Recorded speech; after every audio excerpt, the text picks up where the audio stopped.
ఆనాడు కాంగ్రెస్ పార్టీ పెద్దలు ఏమన్నారు? మరీ స్పీడ్ అయిపోవద్దని, కొంచెం ఓపిక పట్టమని, కాంగ్రెస్లోనే కొనసాగమని. కాంగ్రెస్ పార్టీ సకల కాలుష్యాలను తనలో ఇముడ్చుకొని నిండుగా ప్రవహించే పవిత్ర గంగానది లాంటిదని చిలక్కి చెప్పినట్లు చెప్పారా లేదా? పెద్దల మాట సద్దిమూట.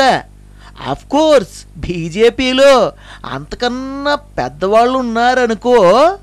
చూద్దాం ఏం జరుగుతుందో.